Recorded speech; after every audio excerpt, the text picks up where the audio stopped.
Overcoming Fear, Personal Impressions of Plagues and Poisonings. Originally written by me 3 years ago. This is about reading morbid history and how it can be enlightening.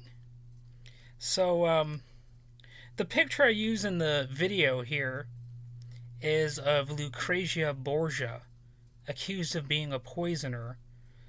And you can find the original article in the description linked below. So, here's the beginning of the piece, alright? Again, I wrote this some time ago, 3 years ago, about...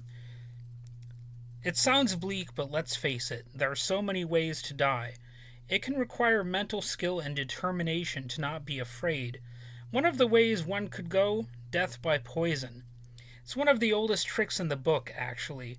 For example, in ancient Rome, approximately 331 BC, the historian Livy wrote of matrons poisoning an unknown number of men.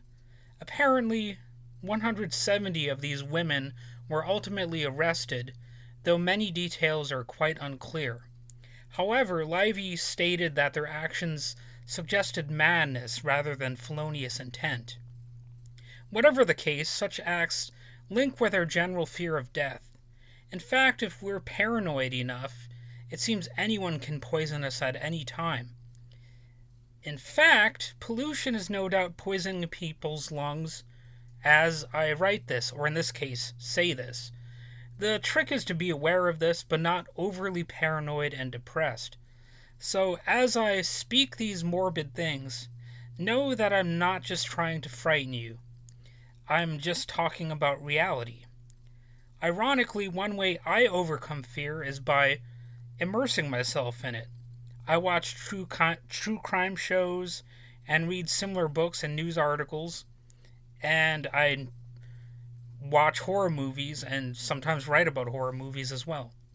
Rather than simply depress me, it often makes me feel prepared for anything. For me, this stuff has become so familiar that I don't fear it much anymore. I don't necessarily shrug it off, and I won't claim to be completely fearless, but it doesn't weigh heavily on my shoulders either, at least not most of the time. So I advise you to take the good with the bad. In fact, I see a relaxed attitude towards death as an instance of my being mature. I see it as nature running its course in a way, although we can take steps to fight things off. Also, people should take the good with the bad. Like I said, while death and disease aren't good unto themselves, they can give us resolve, build our characters, and provide determination and knowledge. Yes, they really can.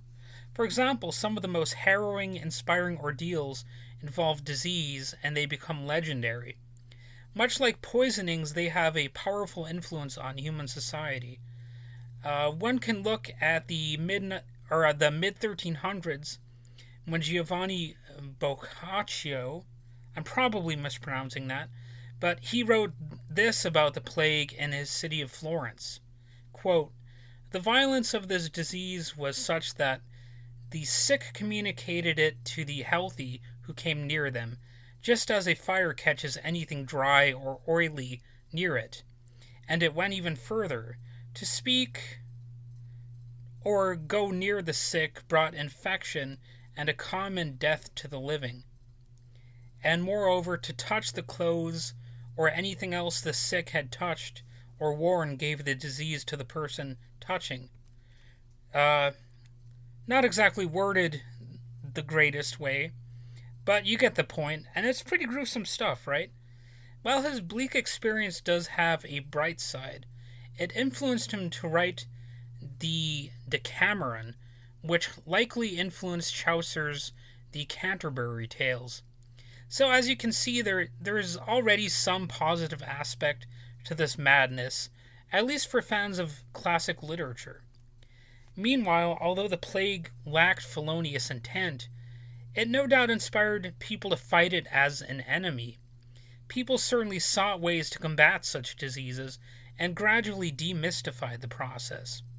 Rather than blaming it all on witches, demons, or assorted sorcerers, we came to understand germs. In fact, some were quicker than others in that regard. For example, before germs were widely known, the Roman statesman Marcus Terentius Varro wrote, and this is a quote: "Note also if there be any swampy ground, because certain minute animals invisible to the eye breed there, and, borne by the air, reach the inside of the body by way of the mouth and nose, and cause diseases which are difficult to be rid of." Now, thanks to generalized medical knowledge, we can read official documents about infection signs and symptoms, diagnosis and monitoring, vaccination, medical treatment, infection control, environmental decontamination, and more. In other words, the hardship has made humans generally smarter over time. While it's unfortunate that anyone died, and still dies, of germ diseases, there are at least things to learn from them. Indeed, if death offered nothing but corrosive material to the social fabric, we would have all died a long time ago. Instead, it's something we should understand as calmly as possible and not approach it with blind fear or hysteria. This brings me back to the phenomenon of poisonings, intentional or otherwise, a very similar, fairly common phenomenon in historical context, which we ought to understand calmly. So, understanding the roots of poisoning. Not only is poisoning common, but it can be a fashion accessory. Poison rings can be worn stylishly on one's finger. As their name suggests, they feature secret little compartments for storing poison for potential use on one's enemies or targets. In 2013, a 600-year-old poison ring was found in Bulgaria, which gained a little media attention. It's believed that some nobles and aristocrats were likely poisoned by this method after an enemy surreptitiously spiked their drinks. In fact, in Italy, it's still considered offensive to pour wine a certain way. They call it trader's way pouring. So undeniably, the power of the poison ring has not vanished. Bonnie Petronova of the National Archaeology Institute and Museum said of the Bulgarian ring, quote, "I have no doubt that the hole was deliberately inserted and the ring was worn on the right hand intentionally." End quote. Poisoning has many other incarnations, of course. The ancient Sumerians worshipped Gula, a goddess of poisons. In Greek mythology, Medea tried to have her stepson Theseus murdered by poisoned wine. You also have Socrates sentenced to drink poisoned hemlock for challenging the notion that might makes right in Athenian politics. Well, that's not so much mythology, but you get my point. Then there's the Italian Lucrezia Borgia, forever known as a poisonous femme fatale. In fact, any comprehensive list of famous poisonings would be pretty lengthy. It could include certain Nazis who poisoned themselves rather than face punishments for war crimes. It could mention the 900 people who drank the Kool-Aid in Jonestown, or Guyana, and why leave out the Heaven's Gate crowd of mystical comet hoppers who killed themselves in 1997 hoping to ride a comet to heaven? They even wore Nike shoes because the swoosh design resembled a comet. As morbid as it is, I still laugh at that. It's morbid, again, but I mean, the humor is undeniable. I mean, they wore Nike shoes to the grave because it resembled the comet in the sky that they worshipped. It's hard to even, come up with something like that. It's not over yet. As history's an ongoing running stream, I'm fascinated by how little death has actually changed over the years.